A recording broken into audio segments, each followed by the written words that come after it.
Welcome to Honestly Speaking, a safe place to be unsafe. Life commentary and dialogue from a biblical, logical, cultural, and comical perspective.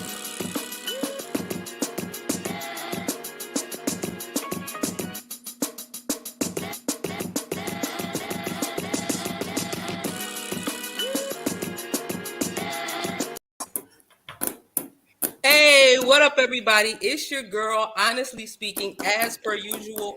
How are you doing? Hopefully, you have a community that you're pouring into and one that is pouring into you.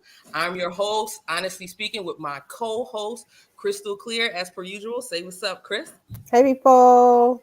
And we have our sister, who was, in fact, the first person that I interviewed on the Honestly Speaking vlog. Our sister. Hey. All right, folks.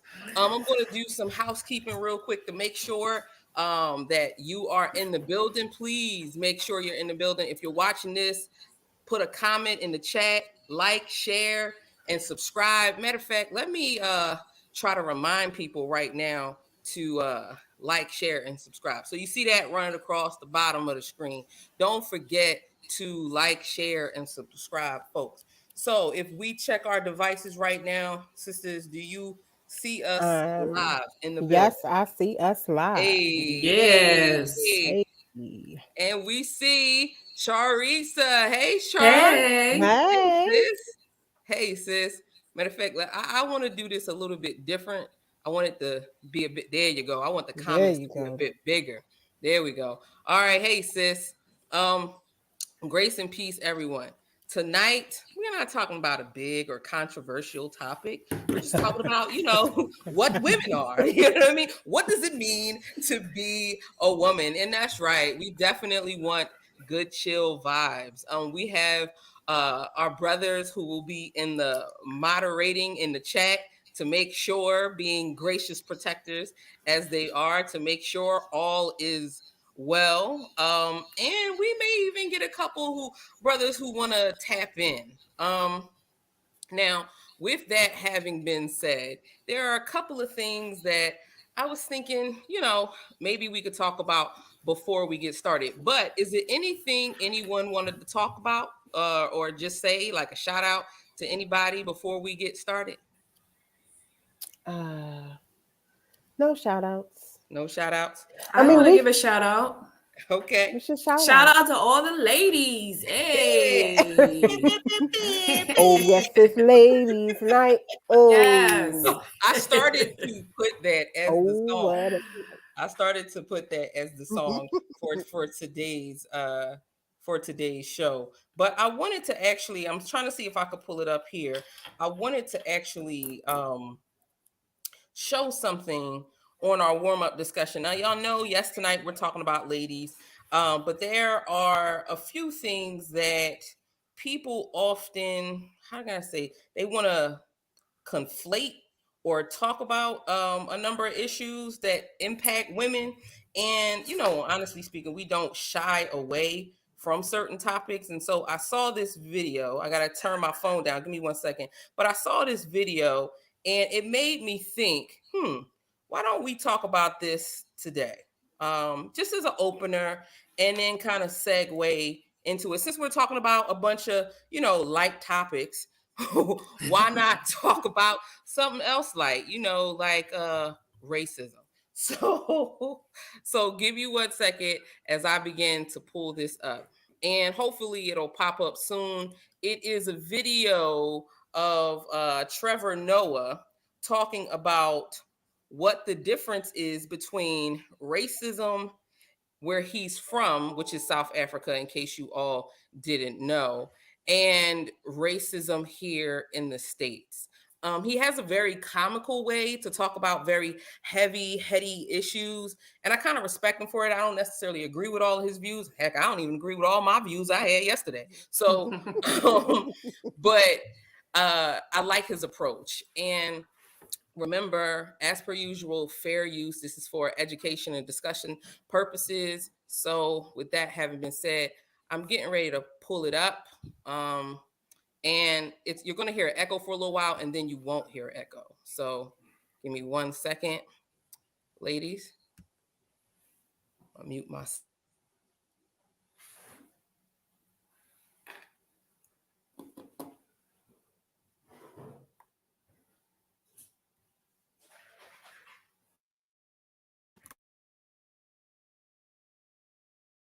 Move on. Anything you want to chat about? Anything on your mind? It's a fun part of a live show. Yes.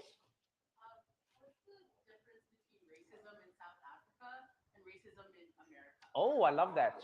I love how you asked such a deep question in such a bubbly way. Because your tone of voice was really fun. So what's the difference between... Because there, I thought you were going to say, like, oh, the difference between, like, summer and spring for you. You're like, what's the difference between racism in South Africa and racism in the USA? It was like my favorite topic. I will tell you what, I think the biggest difference between racism in America and racism in South Africa is I find that South African racism is and was a lot more blatant. And so there's more of an acknowledgement of it as an idea. And I always say to people, I know it's strange to say this, but I often think that was the greatest gift the apartheid government gave us, is that it was there, it was happening to you, it wasn't hidden. Do you know what I mean? So you were just like, we don't want this. People would fight, stop this apartheid, it's racism. And then the government would be like, yes, of course it is racism. That's what we're doing to you. The blacks must not do this. But then what happened in America is, you hit that period where like they started changing things. I don't know if it was around Nixon, and they were like, oh, we've got to be silent about this. And then it wasn't blatant anymore. And so I always thought that's a terrible thing to do to people, because now people have to be like detectives of their own racism. They have to figure it out. You know what I mean? So let me give you an example. In South Africa, the government would just say, blacks cannot live in these areas. You're black, you don't live here. Now, I'm black, I don't live here. I don't like it, but I don't live here. You get what I'm saying? But then in America, you'd be like, can I get a home loan? And they'd be like, no. And you'd be like, why? And they'd be like, no. They'd be like, why can't I? And then you just start realizing, you're like, wow, how come the black people all seem to only be able to get houses in these areas, but not in these areas? And these school districts are better. How come the money is going here? How come? And you get what I'm saying? And I know it sounds strange to say, but I think there's something liberating about fighting an obvious enemy as opposed to one that you have to prove exists. That's probably the biggest difference between America and yeah.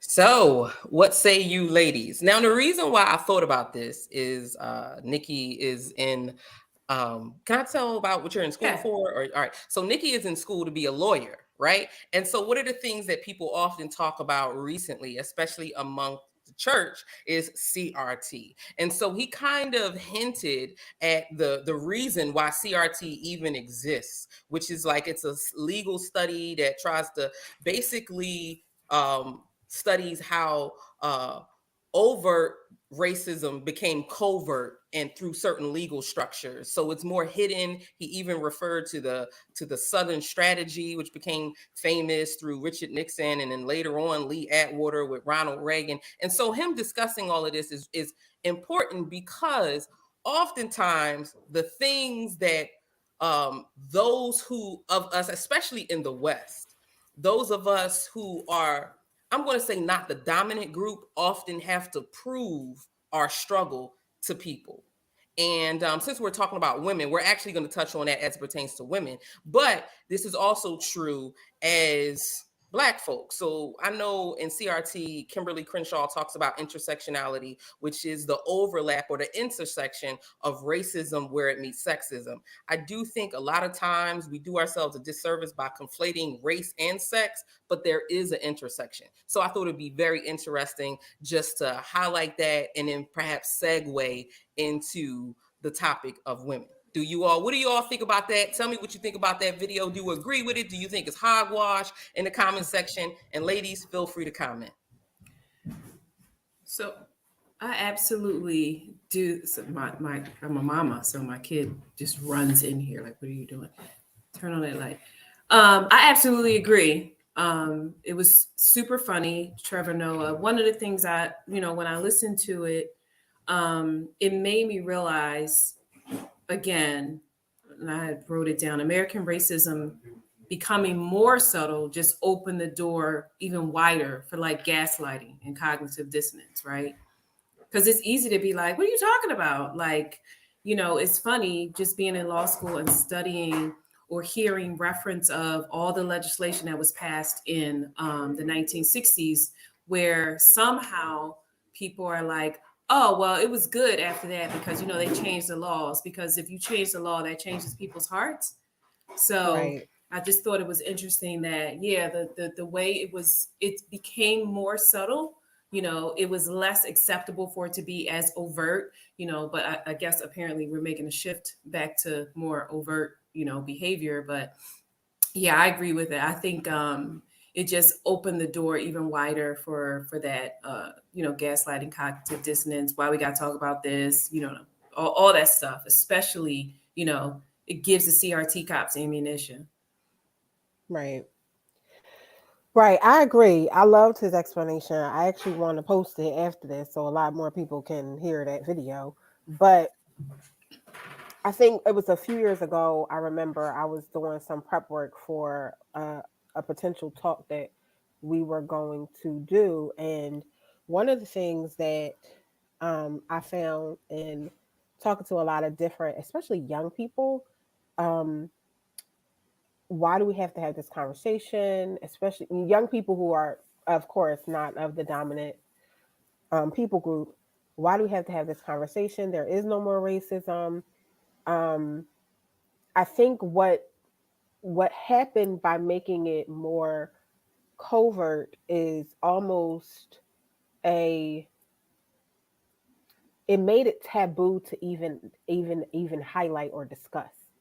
It was a taboo. It's now a taboo conversation. It's unpatriotic to discuss these things because um because we're no longer like that. We've acknowledged that that is wrong, superficially acknowledge that that is wrong and we're no longer doing that. But in reality, that's not what happened. You might have acknowledged that it was wrong, but there was no repentance. And it just became something that was done in a way that wasn't, as you said, that was covert, that wasn't obvious. Um, Mm-hmm. but it also lulled to sleep a lot of people in the quote unquote dominant people group who believed that it is no longer an issue.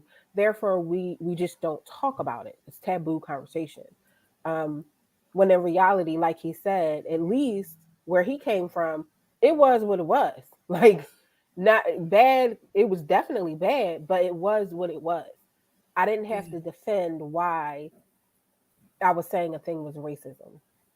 Right. Whereas now you literally have to defend it because I believe most people have been lulled to sleep by the illusion of repentance, which wasn't actual repentance. Yeah. That's good. Yeah, I would definitely agree. I believe that there are a number of things that we probably should be talking about that the enemy has made it taboo for us to talk about. And those who watch the show know that I believe that the enemy attacks in three different levels. He attacks us spiritually, he attacks us personally, and he attacks us structurally. And every major evil stronghold and my findings seems to attack in all of those levels. So whether it's church sanctioned or and not necessarily, when I say church, I don't mean the bride of Christ. I mean the structure of church sanctioned wickedness. Of course, the enemy is going to infiltrate and try to be like an angel of light, or whether it is pitting gender against gender, which is what we're going to talk about. It's always living underneath. There is an underneath. There is a surreptitiousness about sin that Mm-hmm. wants to thrive in the tuck. You know what I mean? And the beauty of having, two sisters who have similar views and also very different life experiences is that we can find similarity as well as diversity, and we understand where each other is coming from. So with that Right. having been said, let's get into the topic. So today we're going to talk about what does it mean to be a woman.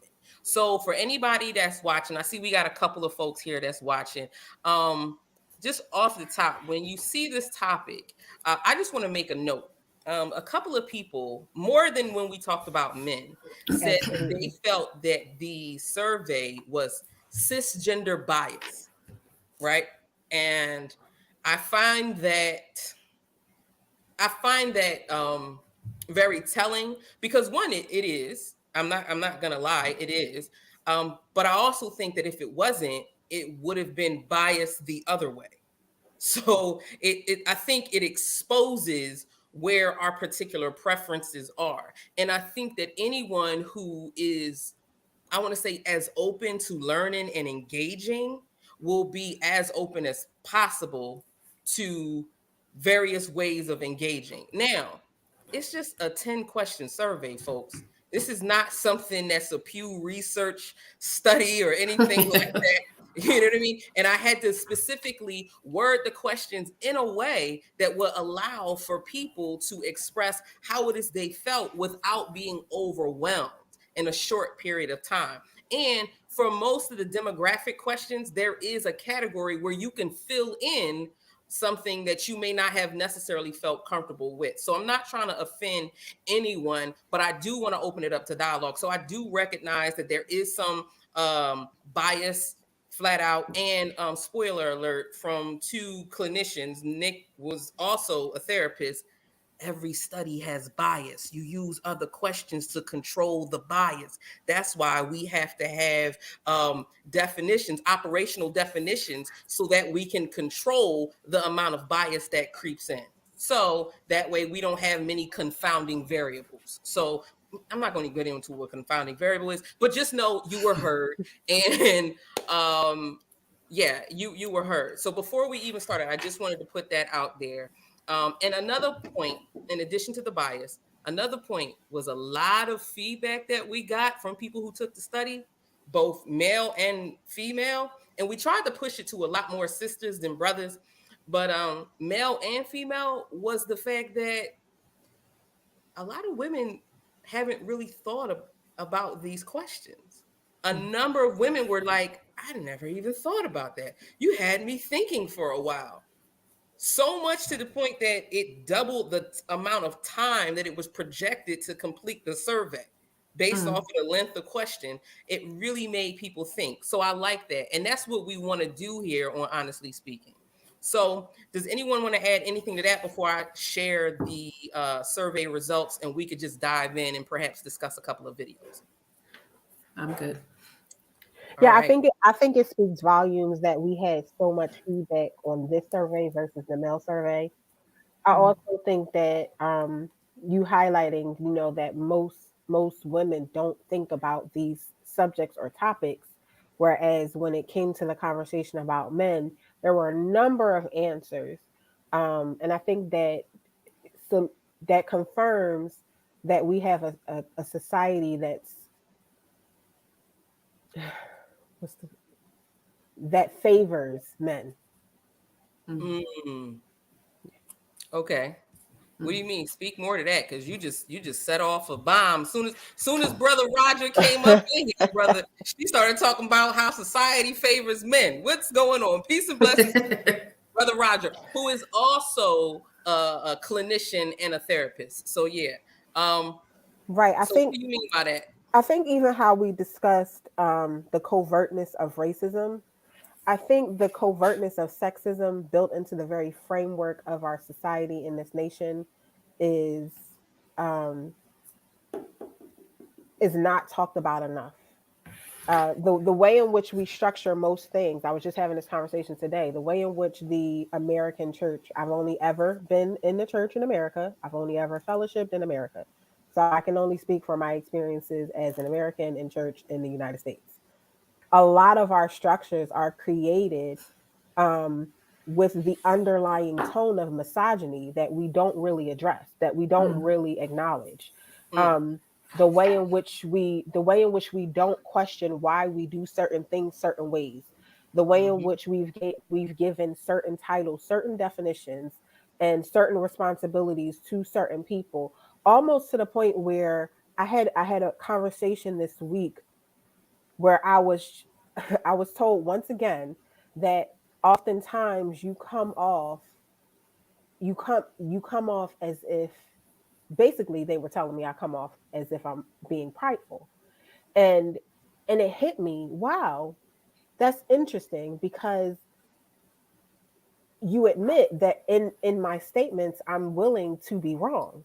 So how does it come off prideful? And I realized what you see as pride is actually just me being confident enough to approach you and have a conversation with you as a male. But you don't even see that that's the case, because if this was a conversation with another male, you probably would not have the same response.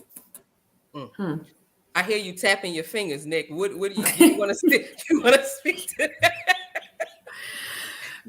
Because I didn't know where you were going, Crystal, when you were like that, the accusation of you being prideful. And then once I heard it fully, like, oh, so you're prideful because you have the confidence to approach.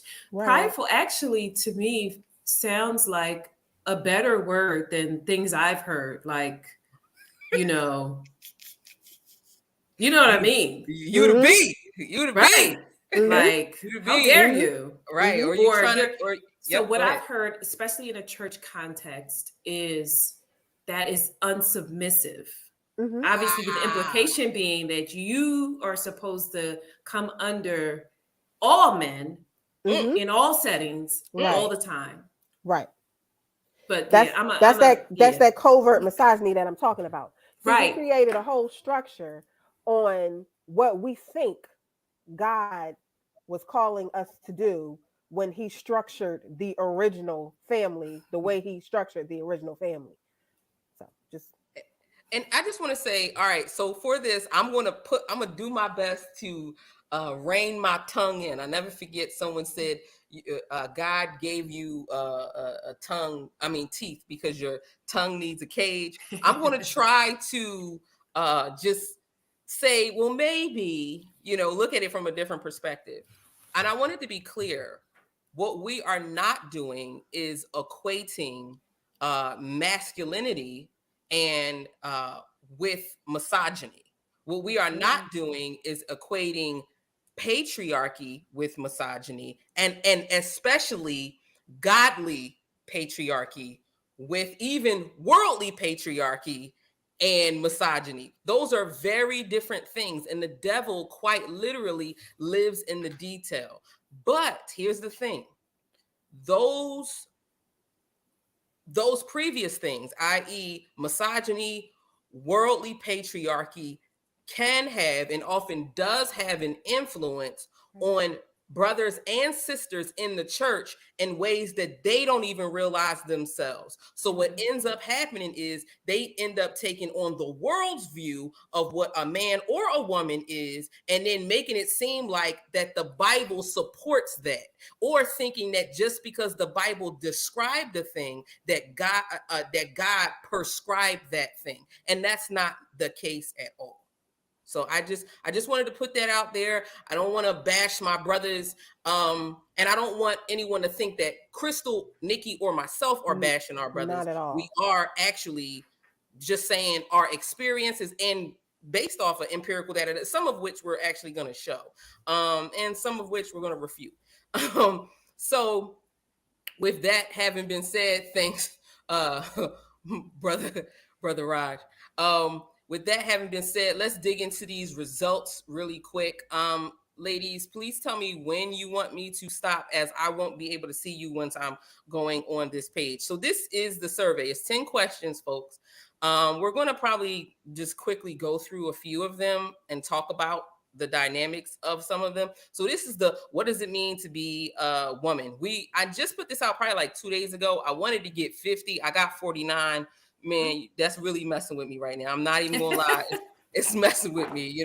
49 and a half won't do. But anyway, so there's 49. As you see, we have 2 Asian women from ages 26 to 40. We have 19 Black women ages 26 to 40, 14 ages 40 plus. We have 1 Black male that's 18 to 25, 2 Black men that are 26 to 40, 3 Black men that are 41 plus, 1 Caucasian female that's 18 to 25. We have 2 Caucasian females that's 26 to 40. We have 2 Caucasian females that are 40 plus. We didn't have any Caucasian men or we didn't have any Caucasian men. We had 1 Caucasian, which is very telling because I sent it to quite a few Caucasian men, but maybe the one other, who knows? But we have 2 Latina females, 1 26 to 40 and 1 40 plus. Now, again, we tried to send it out to a lot of sisters, but we did want some feedback from some brothers. This is just the flat out percentage breakdown. Now, what does it mean to be a woman? Now, this part is very interesting, especially given the height of just people questioning their gender versus their sex. Are the two the same? And if they're not the same. So do y'all want to review the stats first and then us give our feedback? Or what do y'all want to do? How do y'all want to do it? Review the stats. Yeah, I agree. All right. So 17 people said it has to have female reproductive organs. Ooh. All right. We'll talk about that in a second. I don't necessarily agree because there are some women who have to have their female reproductive organs removed and they are still women. So 9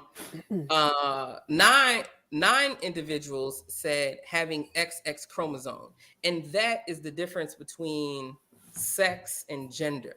So you can change your external sex organs, and as a female or as a woman, you can, as not to be crude, but there's a saying, you can add a hole where there used to be a pole, is the same, right? So you can do those things. However, you can't change your chromosomes. Right. You can't. All right. Being a nurturer, being a leader. So you have 6 and 5. 2 very honest, vulnerable people. Thank you very much. Said, I don't know. And 3 individuals said other. Let's see what the others say. All right. Give me 1 second. It's on the other screen. Give me a second. But while I go for that, do y'all want to talk about what you saw thus far?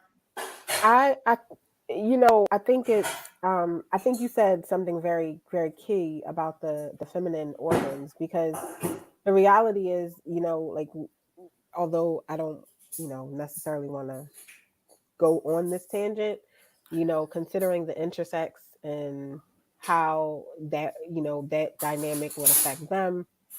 I love the answer about the chromosomes. You can't argue with chromosomes. Like, you just can't argue with chromosomes. I think we as a society have become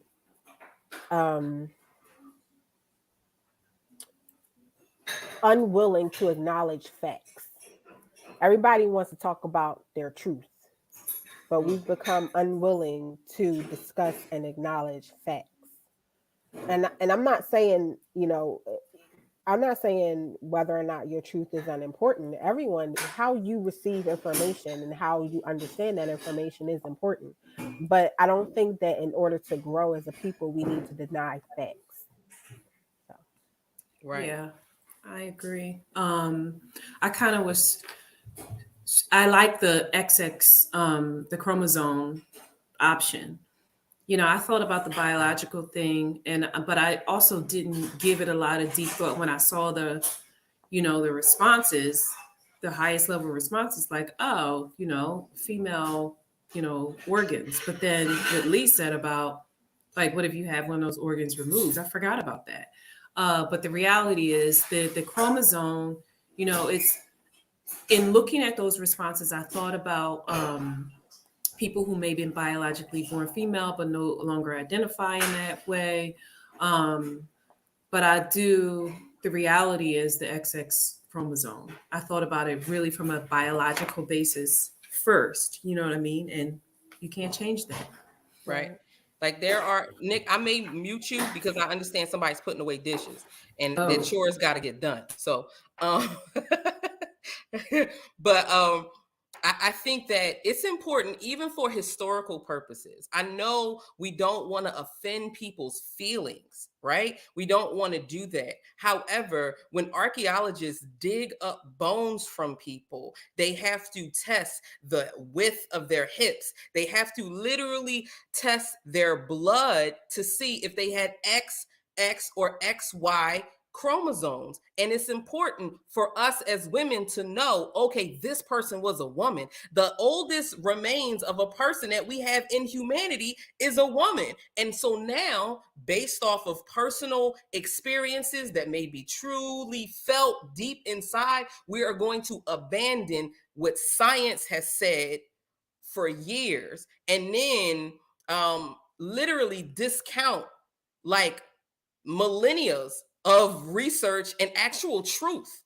And I think that's important for us to note too. So that's why I think talking about it from a chromosomal level makes a lot of sense. And I think that's also why some people really may have been offended by the survey because it didn't give them wiggle room to say, I am male or female. You can say I'm a woman or I'm a man, but can you say you're a male or female? That's a different question. And so, and again, for those of us who are women and we may be feminists and all that other stuff, in this sense, I'm not talking about using female as a pejorative in the way that many people would say these females. That's not what I'm saying. I'm saying female as in XX chromosome bearers. So before I get into anyone else's explained answer, does anyone want to comment on anything I just said? No, but I also want to backtrack to anyone who might be watching this and be tempted to use my statement about unwilling to acknowledge facts to disrespect those that don't agree with you. That's not what I'm saying. That part. You can acknowledge facts and still acknowledge the dignity of the human being, the image bearer that you are speaking to. Exactly. And that's what is important. You know, even Christ called out evil spirits without directing slurs at the person. You know what I mean? He looked at Peter and said, Satan, get behind me. Now I know Peter was offended, like, what he just called me. But he knew who he was talking to. I was like, who's Satan? He just called me. What? You know what I mean? Like, all right, let me chill because I might be possessed. You know what I mean? Like it's important for us to lovingly tell people truth. And this is not to say that we have a monopoly on truth. This is us saying that this is what we believe to be true. This is what has been proven to be true scientifically. And I'm open to having discussions and dialogue about these things because I don't think we live in a post-truth world. Um, all right. So these are some of the written answers. It says all some, but not all of the above. Some people wrote all of the above. This person says born with XX chromosomes, as if somebody could be a Mighty Morphin Power Ranger and change their chromosomes. Maybe I am not a scientist. Maybe we have lizard people like Alex Jones talk about, which never mind. Stop all right. it. So culturally, it's all of the above. We see nurturing, all of the above. And somebody just said, why choose one? Like they frustrated that I limited their options. And again, that is what surveys are meant to do. They're meant to make you make these tough decisions that we don't like. I used to always just not fill them out well or end up being misrepresented, which is why I left an other box, right? A combination of things. I think it's being a nurturer, having purpose, depends on the woman. Somebody said not masculine, not masculinity, which is not really saying what it is. And it's not even saying what masculinity is. And then someone else said, I'm not sure. All right. When is it acceptable / okay to be for a woman to be angry, right? And we see many people said, oh, well, one person said whenever there's great loss. Another person said when she's emotionally upset. We have two people say when she is disrespected. No one said when she feels disrespected, right? So Hmm. that can be tricky because oftentimes we have to prove that we've been disrespected, even if we have been disrespected. And then other times we can feel disrespected when no one has disrespected us. And I do think that there is an overlap where we need to be gracious enough to kind of allow people to question so they can learn how they offended us or disrespected us. But I do think that's a difference between us having to prove to them something. Yeah. Um, when she is misrepresented, hello, whenever she wants. People was like, you could be mad all the time. Do y'all think that's healthy though? Like, tell me what Uh, do y'all think that's well, I think it depends on what it means. mm, Whenever she wants, it does it mean whenever she feels like being mad, or if she feels anger, it's okay for her to feel that. Yeah, mm, I don't know. right. Right. It could be either or. It's very nebulous, But right? what Yeah, was your I question? would. I would say. Yeah. Oh, what was the What What was was question? my wait. original question? Yeah, Or what what did you say? Is it okay to be mad like all the time? it says, when is it acceptable? So some people Okay. took this as when does society say it's acceptable? And some people took it as when do they personally feel like it's acceptable for women to be angry? You understand what I'm saying? Right. Yeah, gotcha. So I would say, we all know anger is a secondary emotion. It's typically a response to some other emotion. And the reality is, as a nation, we don't really create a lot of space for how we deal with our feelings. The same way there's something worth grieving daily, honestly. Hmm. Like, we can just grieve. There's something that if you pay attention, there's something worth grieving daily. You can have an acceptable amount of grief towards that thing. Like, I think you can have an acceptable amount of anger towards something daily. I could think about something right now that could make me angry. We just had a whole conversation about racism. That might make me angry. I think what's key is what I do with that anger. Mm-hmm. So what you saying? Be Be angry and angry sin not? and sin not. There we go. Do y'all Amen. think this is a sidebar question? Do y'all think, and y'all can tell me in the chat if y'all think this is true too? Do y'all think society weaponizes anger and emotions as it pertains to women? I think society weaponizes anger and emotion as it pertains to black women. Mm, Yeah, because yes, I think society projects anger onto black women specifically. Hey, Michelle, that's my sister. Mhm. hey. Definitely, like there's no room. We don't have room for any other emotion but anger. But then Mm, if you express anger, that's a thing. Right. And in the church, come on, man. It doesn't, according to the church, generally speaking, of course, um, the Bible says, be angry, but sin not. And it seems like people interpret that as never be angry, especially mm, if you're Right. a woman. Right. Yeah. right. Right. Do Right. y'all think that do y'all think I would agree. I think even the term "be" actually came when women started to gain certain rights in society. They said Mhm. she's like a yapping dog that won't shut up. Mhm. And that's literally what it is. I think that we've weaponized the term emotional. If someone, it's so funny. If someone is sad, if someone is loud, um, they'll say, stop being effeminate or you're acting like a female. Right. Right. Hmm. Right. And I think that that is sad. I Yeah. think that's extremely sad. And it's really sad when you think about it that people use femininity as a pejorative. Mm. Mhm. you make the worst thing you can call a man is a woman. Mm-hmm. That's that is bananas to me. Like I've done that. Like you acting like a girl. Mm-hmm. Terrible. I've used it, Me pejoratively. Me too, especially when talking about Cowboys fans. Me too. Me too. I mean, but okay, so let's real talk. We all sisters at this table. I first of all, I agree with you. We shouldn't use it as a negative, but the reality is, I have even had moments where I need to check myself about like, are you talking too much? Like sometimes, like, are you talking too much? Like, are you gossiping? Are you talking too much? Like, are you beating the dead horse? Like, are you like just drilling in your point? Like, are you talking too much? I do think that, depending on the woman, this doesn't categorize everyone, but I do think that we probably use our words a lot more.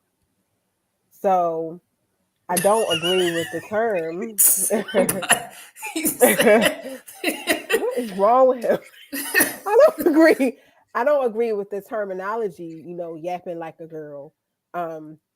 But I do think it's healthy for us within us to, call one another higher when we feel like, you talking too much. So wait, I'm confused. Are you saying that there's a stereotype or whatever that women yap too much? Is that what you're saying? Yeah. See, that's surprising to me. So that's why I'm responding with this tone, like, really? Yeah. Like people have said, it's Bible verses, Nick. Like I was about to quote one, but I didn't want to. Oh yeah. Okay. I get the busybody thing. Yes. Okay. It's Bible verses. So here's the thing. Here's the thing. And Jordan Peterson talks about this a lot. I'm not a great fan of Jordan Peterson. I think he has great points, but his conclusions are like way off to me. Jordan Peterson is a renowned psychologist who became famous for controversial views about not when he's from Canada, about him not wanting to use certain people's pronouns, and now he goes around talking about relationships and things like that. And I was actually having a conversation with my brother today about this. I think that while young boys are learning their physical bodies and how to navigate the physical world, young girls are navigating themselves socially and emotionally. So young girls are becoming more aware of what it is that they feel and how to socialize with people. And young boys are learning how to actually move, which is why female sports are not as exciting as men's sports. Not because we can't be great, but because we haven't spent time learning our bodies. Right. And young men are often known for not being able to have an emotional understanding of the tapestry that is emotion. It's because in our formative years, we spend a lot of time developing one more than the other. In addition to that, there is a threat level that often happens with men, that often happens when men encounter other men. And I just had this conversation, I think, with our co-host Coco. Basically, when men go into a room with a bunch of other men, if they're sizing up the men. It is something about them that's like, oh, if something was to jump off, how can I make sure I'm safe and the people that I love are safe? Right? So there's always this tension underneath of, can I physically take this person, or is it safe or is it not safe? Women, we do the same thing, but we do it all the time, physically around men and socially around women. So I say that to say the way we operate is different. So men, it's not a problem for men to beat their chest with other men, because in their mind, if something happens, I could fight this man. and it can be respectful.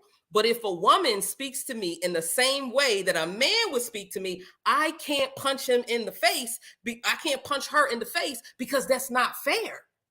So automatically they're like, listen, watch your mouth, because if you were a man, we would have been fought by now and we would be friends, but you're not.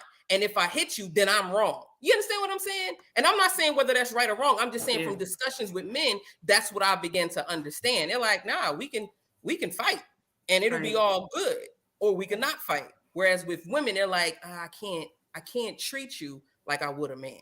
Right. So does that make sense? Right. Therefore, our words have way more power than I I think we even are aware of at times. Yeah.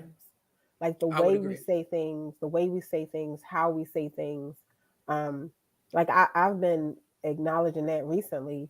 Like just I recently asked the co-hosts, everybody on our live, like, what does it look like to affirm you? Because I realized that in my mind, I had submitted to this idea that, you know, men get enough affirmation. Like, like society affirms them in a sense, if that makes sense. Like society is set up to put them in a position of superiority. So in my mind, you mean men in general, because certainly not black men. Okay, men in general, but the least of which, but men in general, the least of which. And so I realized that I had submitted to a mentality of just not thinking it overly necessary to affirm men. And it made me think, well, wow, do I even know what would make the men in my life feel affirmed? Like I could assume it's words of affirmation, but in my mind, to me, that's like, I'm not trying to stroke your ego. So I just had to deal with it. Like, that's like the tension of this week, like just dealing with my own perceptions and my lack of understanding as that pertains to how my words can be used powerfully. I think that's very important. And I want to say this to brothers. I agree with everything Crystal said. I agree with everything Nikki said. And I think that one of the things that we don't realize is that the enemy wants us to hate one another. Like, he wants us to hate one another. So because he wants us to hate one another, what ends up happening is the wounds that we are hit with, we begin, both men and women, we look at life through the lenses of our wounds. So if a woman, like for instance, Chris just said, how can I affirm men? Because in her mind, society is doing a lot of stuff to affirm men. And Nick had to retort by saying, well, not all men. So what ends up happening is a lot of certain groups of men don't feel affirmed. And the black women, or let me be more specific, black men cannot feel affirmed, and then black women can feel disrespected. And then when they come to have conversations, you got people that's like, you don't respect me, and the other is like, you don't even respect me. Where in reality, society is hitting us with a bunch of lies, folks. That's the finesse, that's the manip. And it puts us in a position where people don't even know how to be affirmed. And if Chris was to share, I have the thread. The brothers is like, what do you mean affirm? Like, what do you like? Break this down again. Because just like women aren't asked about ourselves often, men aren't asked, how can I encourage you, brother? Because encourage is different than ego stroking. I know how to stroke somebody's ego, and that's not the same. But encouraging somebody is very, very different. Encouraging somebody is very, very different. I would agree. Men definitely need, I said men need one thing, respect. I do think men need respect. I also think that the society has taught men and women to conflate fear with respect. Because just because I fear you does not mean that I respect you. And in society, we can conflate those things, and those two things are not the same. Those Or two if I things, disagree with you, then I don't respect you. right, right. Because what happens is, again, where are you getting your identity from, and where are you getting your definitions for these particular things from? I do think women need love and attention too, Berean Babe, but what does that mean? What does love and attention mean? I think men need love and attention. I think that if G was on here, he would tell you, I need love and attention. He would tell you.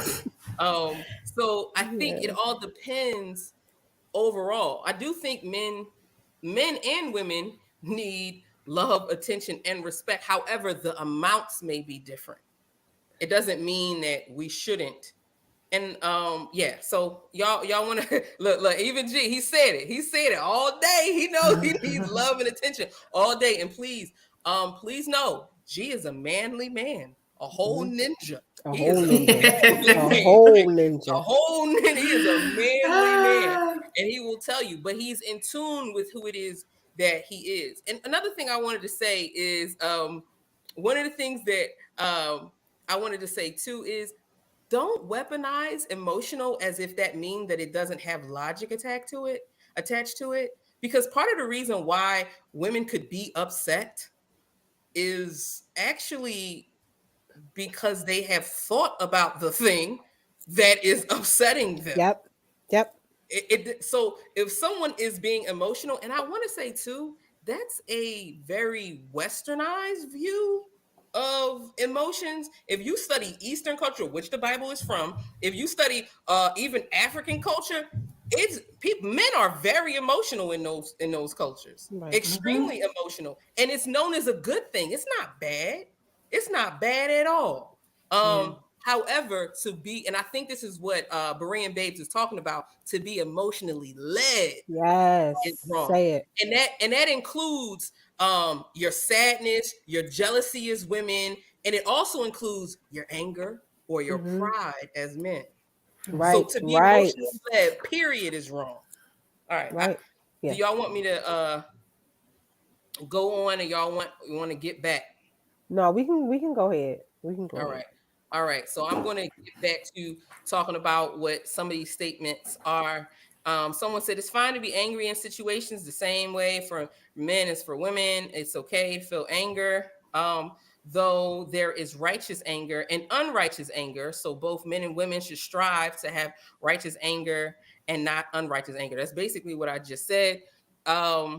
Whenever they want, whenever it's appropriate, all of the above. Again, this is responding to when is it acceptable and okay for women to feel angry. I feel there's more than one answer here. Definitely disrespect, hurt, frustration, the realization that something's not right, and a slew of other things. She has every right to be angry. A number of reasons. Angry is an emotion, so whenever it's appropriate, everyone has a right to be angry. However, so whenever someone or something comes up, brings it up, it's a natural reaction. So it's normalizing anger. Says, I don't know what this says. I don't think had an accurate answer since she is human. I don't know. Whenever she wants, it's okay to be angry. All right. So let's talk about this. Do you believe that males and females are equal? All right. So 7 people said, yep. Other people said 9 people. I'm gonna go down here to explain it, right? Because this has the percentages beside it. We have 7 people said yes, 9 people said no, 10 people said yes in value, but not in their function or purpose. 20 people said yes in value, not in function or purpose, and definitely not in the eyes of society. Society values men more than women. 2 people said yes in value, not in function or purpose, and not in the eyes of society. Society values women more than men. And we have one other response. It says, yes, they are equal. So, do y'all want to comment on that? What do y'all think about that in the chat? And I agree with you, Marie and Babes. It is important. It's good for us to be having these discussions. So, what do y'all think about that, sisters? Can you scroll back up to that to those responses? Mm-hmm. Okay. So you want me to read them to you? No. I just wanted it was off the screen. Okay, great. And yes, and they're equal in value, but not in function or purpose. Definitely not in the eyes of society. Yeah, society values more. Yeah, well, I think I agree with the majority, but I also think it depends upon the context Speak or on that. even whatever is trending. So, like, in a certain context of society, there might be more value of men than women. But as a Christian who has an ear into the world, um, outside of the church community, and then in the church community, it really depends on what it is. I think it really depends on the context. Yeah, but I think that how people can respond. So I had an experience in a classroom where, we were asking questions, and the professor was only going to take 3 questions. There's 70 people in the class. And so I'm like, I'm getting my question in. So I was one of the first people who raised my hands. And this man, he didn't raise his hand. He just sat there with his arms folded, leaned back. He just started talking. I was like, But I felt disrespected. We talk about women needing love and attention. Respect is a huge thing for me, right? But I felt like I had to fight to hear have my voice heard in that situation. I had to raise my hand. I had to, stop him or whatever, because his place in that classroom, his place, period, in society, where he was naturally valued more, than me. Not to mention there was a, difference in races at the, in that situation. But I think in a certain context, people can value men more than women and show that value to men more than women. Now, Nikki, I do know we do have a number of people who watch the channel, who engage the channel, and they may hear, when they hear you speak, they may hear some, because we have some people with wounded ears. They may hear you say that you are complaining as a woman because you didn't get your way, and as a Black woman because a man had the audacity to speak. Are you speaking from that perspective, Nikki? Oh, definitely not. Okay. So, a woman not getting her way, she's upset because she didn't get her way over a man. That's a whole other conversation I'd like to hear. Personally, that's not my issue, because I'm gonna say what I got to say. However, I think a posture like that it sounds very adversarial. You know what I mean? And the man who spoke over me, he was very apologetic afterwards. He was just straight up wrong. It wasn't your turn to talk. However, he's not my adversary. You know what I mean? He has his value. Listen, I'm all for men. I celebrate some men. You know what I mean? Not just my husband either, because men is, my husband is everything, but he's not everything. You know what I mean? Right. I think that it's very important for us to know that there are certain things that we have to consider as people who are the individuals who feel the impact of certain biases often. Like, I often tell people, I post it, I said, Black people, everything ain't racist. Everything ain't racist. And then I say, hey, everybody else, racism impacts daggone near everything. But that don't mean that it's racist. So you can be sensing something that you could feel. That there's a thing. I do think society values men more than women. Like literally in China, they was killing girls. They was killing girl babies.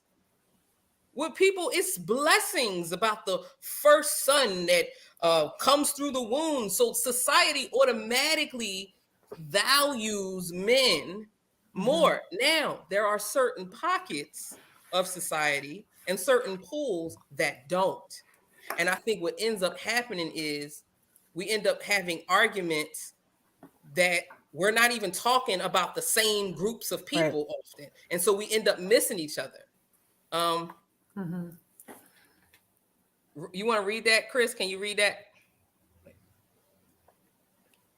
This ding, ding, ding.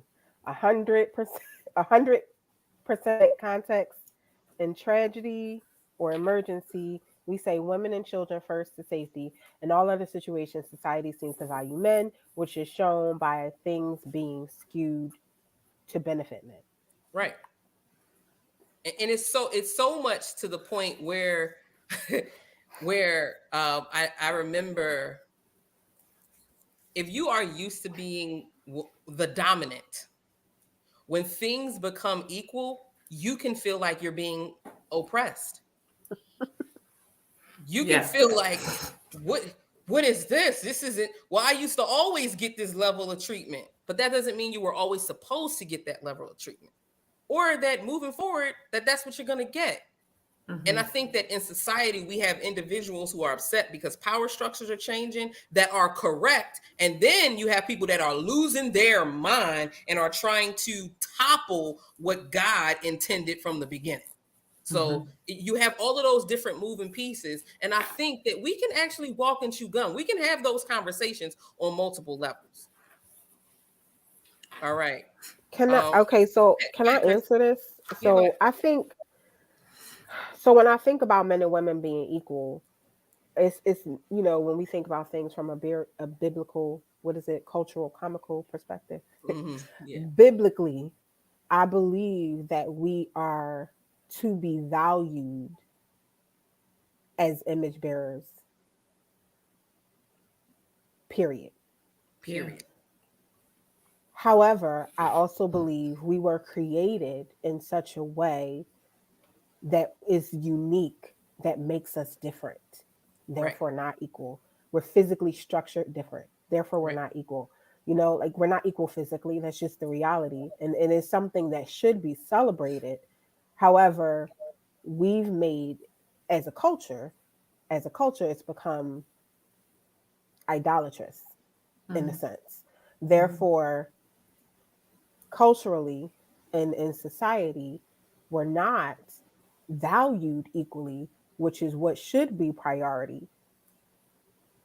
And we're almost pit against each other in a way that is not healthy. It's almost like a fight for power.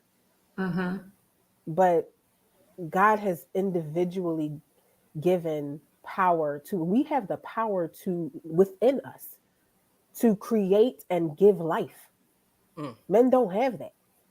Like that is, I think that we're arguing semantics. We're arguing around this fictional or this made up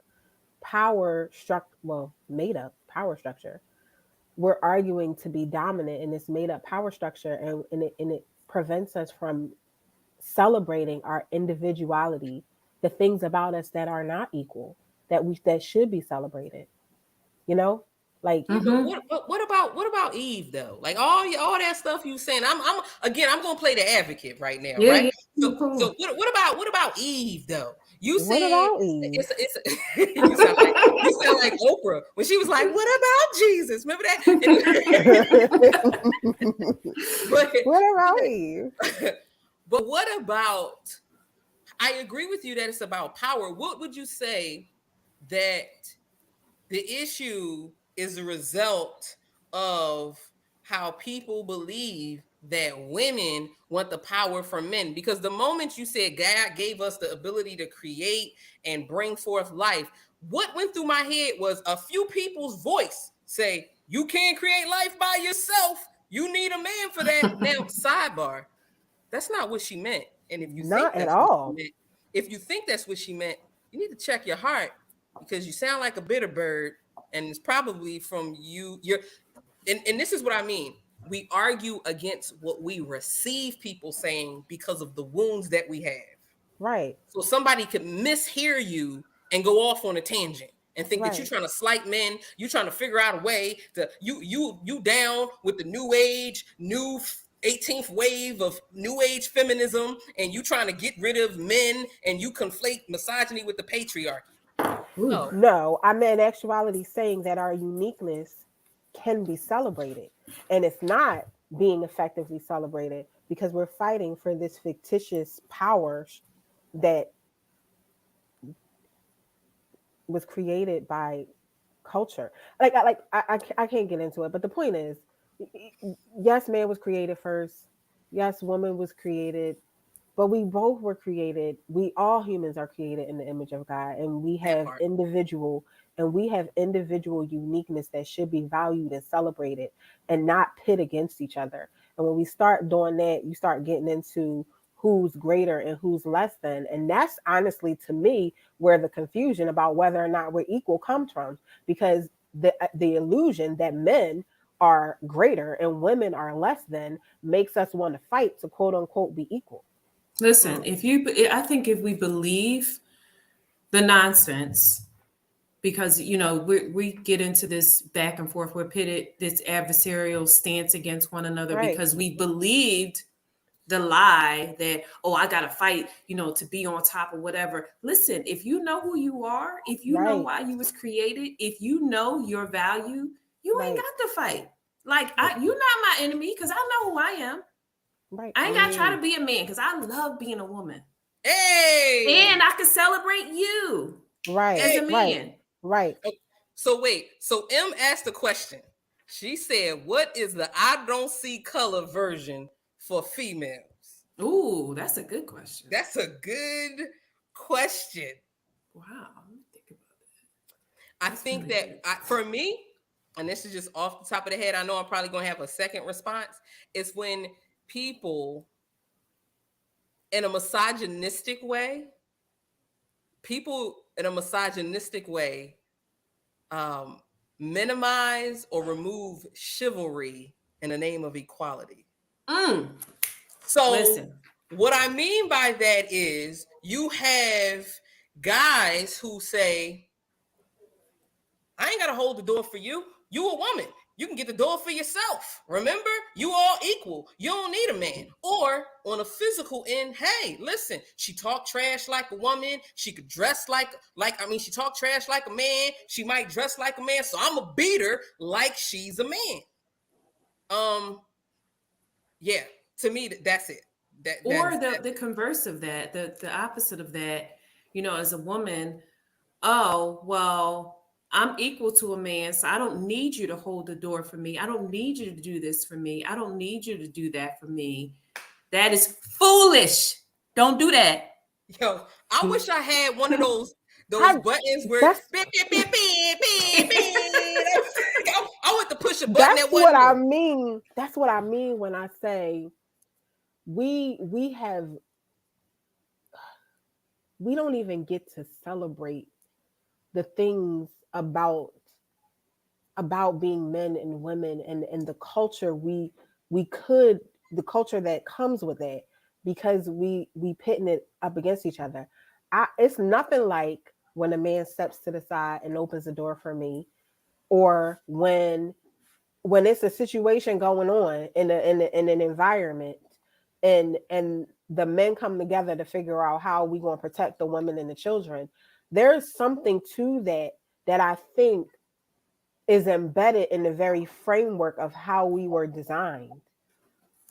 Yep. And we don't get a chance to explore that or celebrate that in the correct way, because we, as a culture, we've you've done something wrong. I don't even know what the name of it is, but we just did something Sin. wrong. It's the fall. Yes. It's sin. Yes. It's the Yes. fall. And for those who do not subscribe to a Christian or Judeo-Christian faith system, it is the brokenness of all humanity Right. that refuses to even yield to what science has given evidence for. Right. Men have greater bone density. They have more muscle elasticity. Did you Right. know that even after a man goes through the legal amount of hormone replacement therapy that is needed for him to transition into being a woman, that his testosterone level is still 6 times higher than that of an average woman? So even when people transition,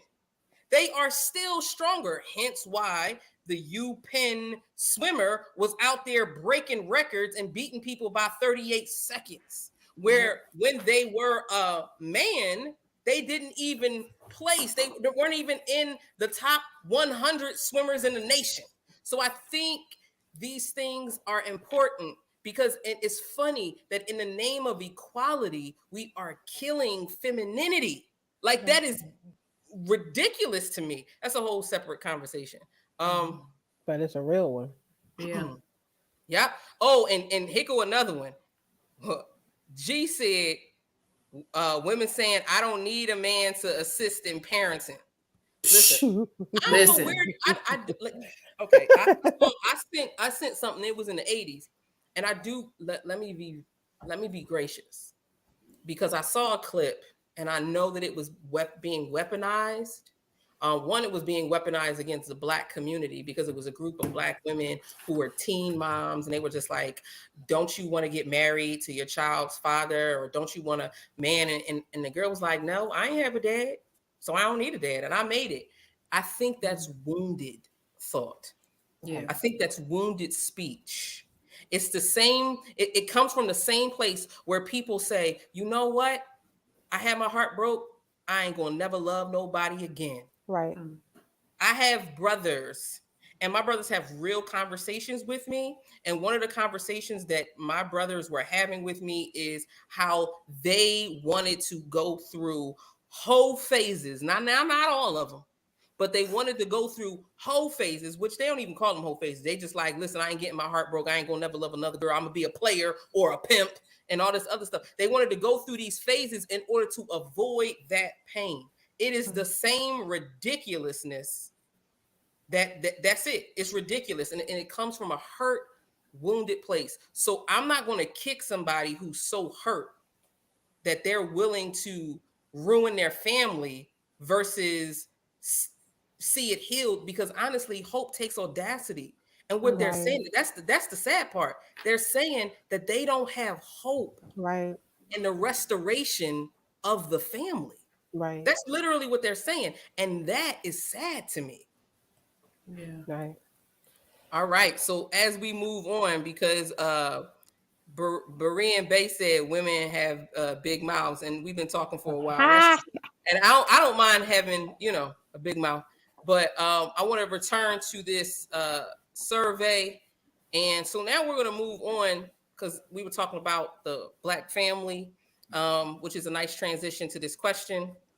It says, in your opinion, a woman typically chooses a romantic partner based on, and these are the responses, right? So this may look like, wait, what's going on? I'm gonna go down here to explain the answers. So people had to rank them in order from 1 to 10. These are the different categories. There are 10 different categories: physical appearance, emotional awareness, financial stability, being strong / having strong / masculine characteristics, religious or spiritual values and affiliation, having similar interests, wanting equality, father figure needs, having a high sex drive, or leadership ability. 34. I remember having this conversation with a brother who tried to tell me, many men think this. Me and Nikki talk about this often. Many people think men are more physical than women. And we're like, what you talking about? No, you're not. We just settle for certain things. That's just really what it is. You know how I know? 34%. Now, again, this is anecdotal. It's only 50 people. We don't even have a number that's big enough to consider it a real study, but I'm sure it could be bigger and the results would be very similar. 34%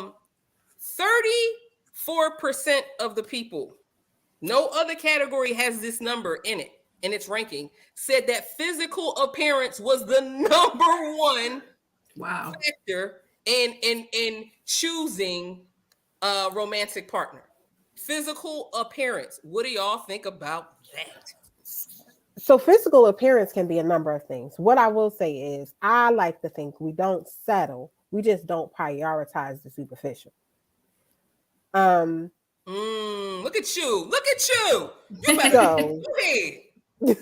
So, I think I repent. Physical appearance can be a number of things. It can be how an individual looks, but it also like physically, like features wise, but it also could be how they carry themselves. Are they neat? Are they, do they dress Do you appropriately? smell good? Do you smell good? Does your beard connect? Right. I'm not arguing with no man who beard don't connect. I'm sorry, I'm not. If he's like, well, I don't like you, man, your beard don't. I ain't even. All right. Okay. I think the things, in my opinion, I would break that down. Are you saying features or are you saying upkeep? Because I do think that, depending on the woman, the upkeep is what makes the dude. Like, it's something about a dude like with a shiny butted up beard. Like who is going to like look away at that? What? Who going to look away at that? Like, what is going on? Great hygiene, good teeth. Right. Yeah. Or a man who knows how to dress neatly. You don't even gotta be GQ. You don't gotta be color coordinated with the fancy socks. Smell good and your shoes. Don't be wrinkled. All that. You just gotta know how to put a shirt on and button it up and make sure it's ironed sometimes. You know what I mean? Like the things that matter, So anyway, I think physical appearance can be features as well as upkeep. I think, but you know what? And in men, they talked about that too. They weren't just saying, yes, they were talking about how she was shaped, but they also talked about if she was in shape. They also talked about how she carried herself. Was she, and actually a lot of men felt like of course, men like to lust after women who show a lot, but as far as picking a romantic partner, they didn't want someone romantically, like potentially to be with for a life partner that was not modest enough. Yeah. You know what I mean? So, what do you think about that, Nick? Yeah, I'm still like, wow, I'm kind of surprised about the ranking of the physical appearance. I mean, like, I get it.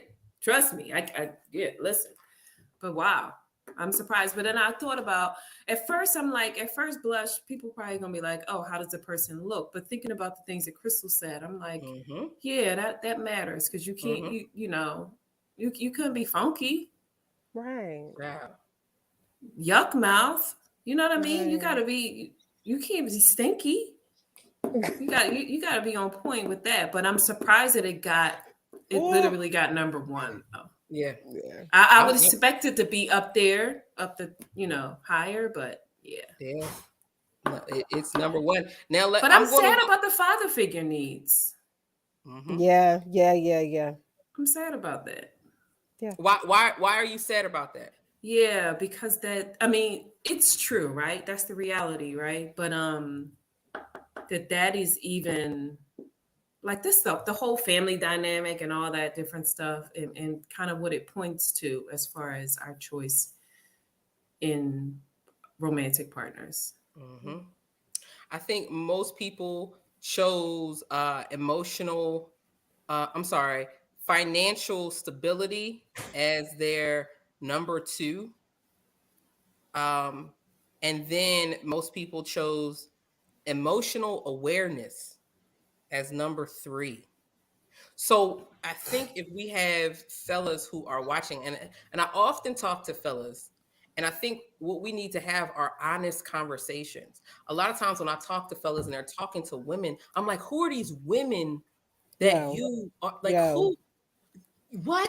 Who are these women? Like, if you sometimes we need to reset our algorithms. Right.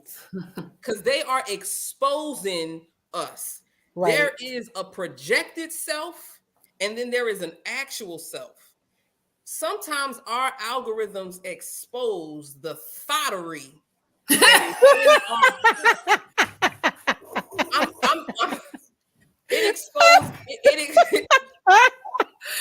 You just don't. You gotta listen right now. You gotta listen right now when you got that drop. Go ahead. Sometimes it exposes what's in our heart, because what ends up happening is we look for spring water from a salt pool. Right. We look for spring water from a salt pool, and because I don't just think it's just the thottery. And again, the enemy is deliberately attacking people, especially men who get on social media. Yeah. Especially men who get on social media. When I find out that certain people have liked my page, I go and look. Like if I have like 40 people liked, the 2 bottom ones always some type of porn. And I don't look at porn. And it's always, and I'm like, if I'm getting this, and I had to ask my friends and my male friend, my co-host, Coco, I said, yo, what's going on with that? He was like, man, that happened all the time. That's crazy. And I was like, what? So if a man struggles with that, and he struggles with what he sees visually, sexually, it's going to create your algorithm. Right. So therefore, you're going to increase the amount of people who have that in their algorithm, and that's going to be the poll that you begin to see. And then you're going to get a mentality of those individuals, and then what happens is we project those things onto women that we talk to regularly, and then we subconsciously start holding them according to the standards that these other fake women are in. And it's set. I want us to get that. I'm not trying to come, and I wasn't just coming at brothers. I was literally talking about men and women too. Like women definitely be in people's DMs. Like women are vicious sometimes. Real. How can I pray for you? Shady. Ask if I know brothers that had to say, ask my wife how you can pray for her. And in fact, the wife responded through the husband's DM, like, I see what you're doing. Get out of here, Jezebel. So I say I wasn't just coming at the men, but I do think we need to wash our algorithms at times. They tell on us. And our algorithms do tell on us. Jeff Bezos literally built an empire looking and creating algorithms that make us more comfortable. I was talking to Coco the other day, and then I'm going to pass it on. I was talking to Coco the other day. He on the phone while he's talking to me. I said, what you doing? He said, I'm on Amazon. I said, what you buying? He said, whatever Jeff Bezos tell me to buy. Right? It's the truth. It's the truth. Real. Yeah, so, I think that's why the emotional awareness piece is so important for any partner, male or female, any friend, any whoever, anybody you're going to be in a relationship with. You have to be a certain level of aware of yourself. Like, you have to be willing to deconstruct your cultural context or your perspective or whatever you may think or be privy to think. Yeah, so just not being, if you're going to know anybody, know you. And then, well, first of all, if you're going to know anybody, know God. And then you can know you. And then know other people. Don't know other people better than you know yourself. That's not healthy. But you know what? That's what I think a lot of this proved. That's why a lot of women was stuck. When we talked about what are men, women had a whole lot to say, whether right, wrong, or indifferent. When we talked about what are women, they're like, I never even thought about that. Nobody's ever even asked me those questions. Right. Because we're taught by society to be others-centered. And to be hyper-focused on men. Right. And to be hyper-focused on men, and to be hyper-focused on the validation of men in order to prove our worth. Right. Yes. All right. So I'm going to get back to this. Third was emotional awareness. As I look, just to make sure, Their strong masculine characteristics. Strong masculine characteristics were, well, financial stability. There you go. Financial stability even came in fourth, but I'm gonna say, bar the other things, I'm looking for the things that haven't already been spoken about. Then you have masculine characteristics, and leadership, actually. Leadership. And it's important to know, brothers and sisters, that leadership is not dominance. Yes. Women do not, and I'm not talking about sexually because we're not going to have that adult conversation right now, but what dominating a woman is not the same as leading her. And again, this is why it's very important that women have the standards that they have for men. Brothers, it's not because women are trying to be picky, or it's not because they feel like they got to have a high value man. It's because we often understand that if I am to submit to you, I have to trust where you're leading us. Right. So you be great with finances. And I'm speaking from the perspective of a Christian. If you can't call down heaven, I don't want you, I don't want you, I don't want you. Listen.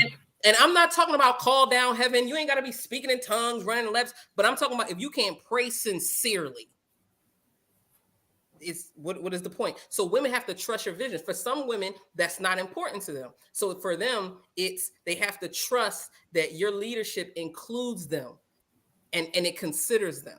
So, moving over. After that, it's now I'm trying to look. Here's where it comes murky. Oh, then it's high sex drive, actually. High sex drive and similar interests. Those two. And strong masculine characteristics are all boom, boom, boom. Strong masculine characteristics, high sex drive. Some women have a high sex drive, some women don't. We don't have time. I started to. We don't have time. I want to. Can I? Can I just for a second? Part two. Let's just plan for a part two. All right, I'll plan for a part two because I was going to show this video of this pastor who said, "If you're going to rape anybody, rape your wife." Yeah, that's a whole other. I can't, which is not true. And the beauty is shout out to Keeping It in Context, the brother from Keeping It in Context, who actually just debunked it using the Bible. So we don't believe that's true. I remember having a conversation with a brother, and he made some crazy comment. And speaking of made some crazy comment, I want to you trying to get in now, bro? You want to come in now? Yay or nay? You can hear me. All right. You trying to get in now, bro? You gotta lower your Hey, it's Coco. All right. Oh, let me turn that off. Can y'all hear me loud and clear? Y'all got me? We can hear you loud and clear. We can hear you loud and clear. This is a good one. I've been sitting back here for a minute. All right. They getting it in tonight. He said, tag me in, coach, put me in. I was back here, jab stepping and working on my your pump fake. All right. All right. So I'm getting ready to get back to this. But Cole, is there anything you wanted to touch on while I go to pull this up from a brother's male's perspective? No, y'all can. It's too much. Like it's too much what's going on. Like when I was sitting back there, I'm like, oh, I'm just gonna hop in right here and we're gonna move right along. I appreciate y'all for holding it down and putting out some good quality tape. This is some good game film. They gotta watch this. They don't know what we bringing. They definitely gotta watch this. This is it. One right here. All right. So, as we move on, I think the last 3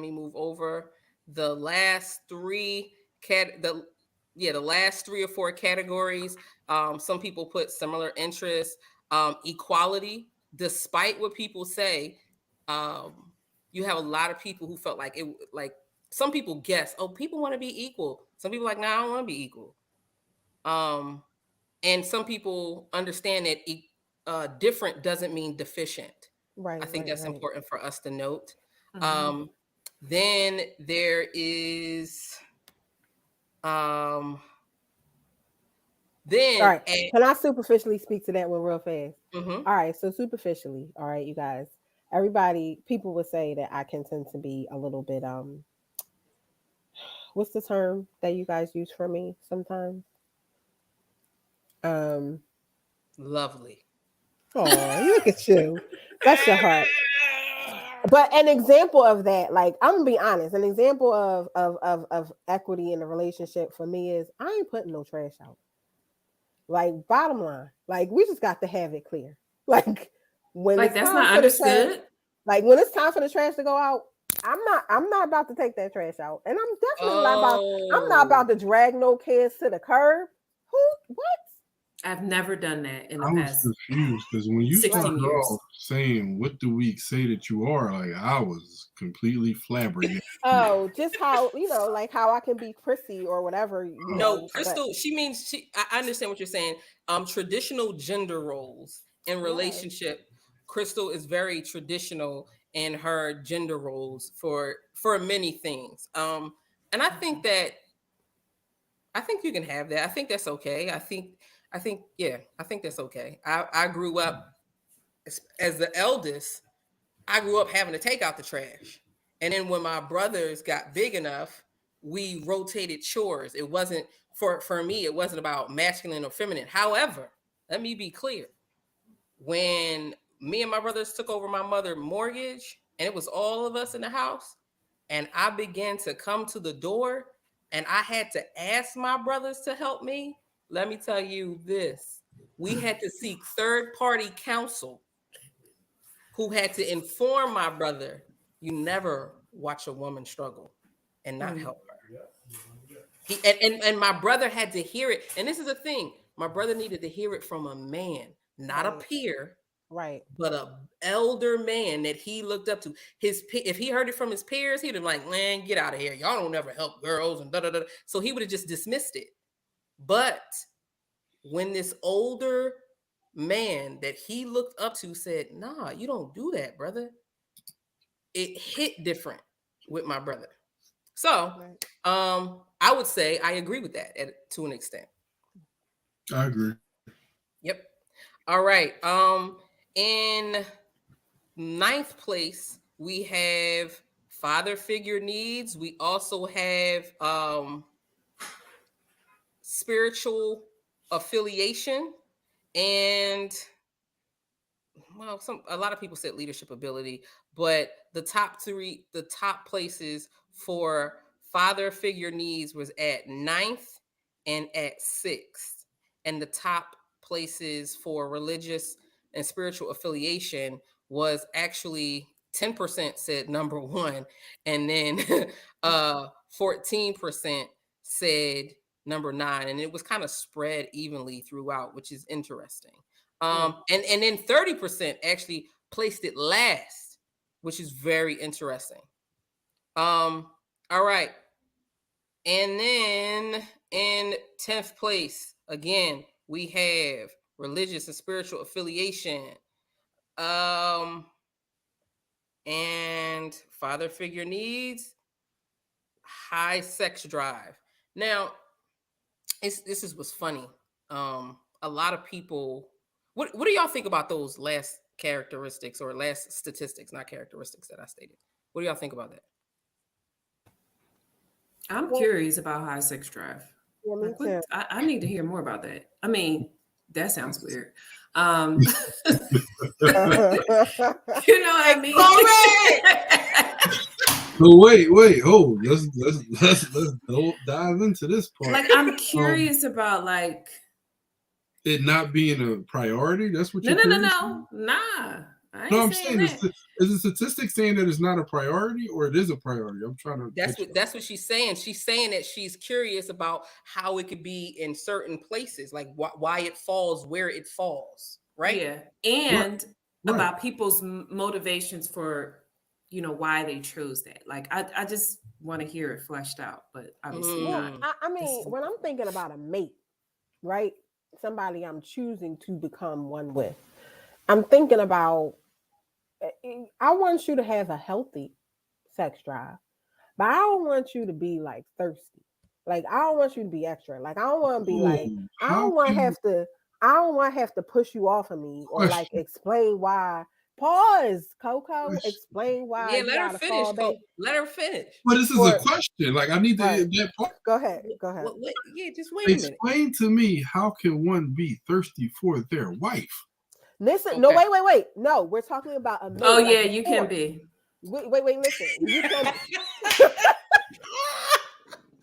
In that case, I don't think I'm ever going to get married. Like you just killed it for me because like if I'm going to promote or exert any type of thirst, it's going to be to that woman that I pledged my But that's not life the to. same. Let her explain what she means and then follow up. But I go was ahead. responding to Nikki. That's all because she said what she said. You can't go. That's a whole nother conversation.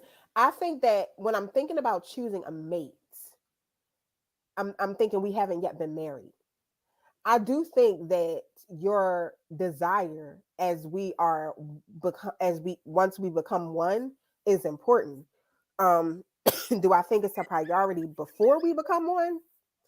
I don't know that I feel like it's a priority before we become one. I think it should be in there somewhere, but not like increasingly. And I just say that as someone who, as a Christian who has a standard of biblical relationships, I'm often very turned off by other brothers who are Christians who prioritize that.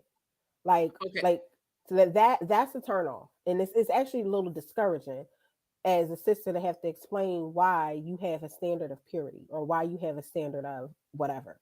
So I think if you talk about my husband, it's going to be a different conversation about the sex drive because I think that it can, totally be explored once marriage happens. But before that, I don't know how much I would prioritize it. That's just me. All right, go ahead, Cole. Before you go, Cole, I wanted to say this. I do think that part of what the difference for me in being thirsty, then to me, to be thirsty is to have a hyperactive sex drive that is self-centered and not focused on coupling with your spouse. I don't think that that's what you're talking about, Cole, and correct me if I'm wrong. I think you're talking about my eyes gonna be for her all the time. Go ahead. All right, so let's set the parameters of this conversation. The three people outside of myself on this panel are spiritual, correct? Believe in a certain. So, Yes. Crystal, let me ask you again. How can you be extra or hyper thirsty and have too high of a sex drive for your wife? Because sex drive doesn't come into account until you're married in your life, right? No. So, no. What I'm saying, what do you mean no? What do you mean? I think with Leigh, just how Leigh explained I'm not saying the urge. Yeah. I'm saying that you're not engaging in it until a certain point. I'm not saying the urges don't go nowhere. Like that's what I understand. That, Leigh, is that what you mean? Why are you saying no? Like no, I'm saying that yes, the urges don't go anywhere, but what I just said kind of answered your question. When you are sexually selfish, that is being thirsty. And I don't think that that's what you were talking about. No, that's not. You missed the point because Crystal said she differentiated between her mate and her husband. That's why I asked the subsequent question, and that's why I tried to set the parameters of what we're talking about. Because if it's your mate, you mute it. Unmute yourself. You muted. I did differentiate because this question was about a mate, not your husband. So my point was, I don't want my. Let me use technical. And I was speaking specifically. I don't want what you said. I don't want my boyfriend to. I understand that. I understand it. Now, after once the deed is done and the ring is on the finger, we can talk about whether or not you're selfish or not. But drive all you want, wherever you want. I'm just saying before that. Well, because I know what it is and what you expect and what you are and aren't a part of. That's why I asked the question. Like, that's why I said what I said. Got it. That's why I asked the question, because you're like my mate. I'm like, well, what are we talking about? Like, if sex drive isn't on the table for a mate, according to what I know about you, then can you one be too thirsty once we become one? And I get what you're saying, like being selfish, but Lee broke it down my perspective. No, I'm not being selfish. I'm like, no, she's the one. So like, here we are. Like, I've been waiting all my life for this. Like, what are you talking about? Like, nah. Right. Yeah. Thank you for that. That was a good question, and I love, and it even gave the opportunity for people to understand. Hold your horses. You know what I mean? Mm-hmm. When we dating, calm your storm, like that movie. Calm your storm. You know what I mean? Do not stir up love before it's time, right? Because you're gonna be pressing an issue, and I'm gonna be honest. I understand what she means now when she said thirsty with like it is a turn off. All the way off. Yeah. Like, that's not cool, right? Like, yeah, no. Anything else you want to comment on that? We about to have to wrap it up. We got to do a part 2. Like, this is, we didn't even get. I don't know how we thought we weren't going to have to do a part 2. Like, because the first one we did was like almost 3 hours. The first time. That's what it was. The first one was almost 3 hours? The one on men was like 3 hours. Was like 3 hours we were going in. But yeah, is it anything else that y'all want to say? Cole, thank you for your pop in and your giving us some masculine energy and perspective. But Nick, could you explain biblically what does woman mean for many people who may think like, well, you know, they may not know. Like, can you explain what the word means before we go? My pleasure. So in Genesis, in the Bible, in Genesis 1, verse 26, the Lord talks about creating human beings in his image. And then he talks about male and female, he created them. And then in Genesis 3, he kind of laser focuses in on the sixth day when he created man. And then after he created man, from the man's side, he took a piece of the man and created and fashioned a woman. And, you know, the Hebrew word for woman is azer. And it means a helpmate, a helper. And, you know, when we think about a helper, if somebody is your little sidekick, your little person who running, your flunky who does all the stuff for you, but that's not the biblical term helper. It's a strong support. It's also a name that God uses for himself.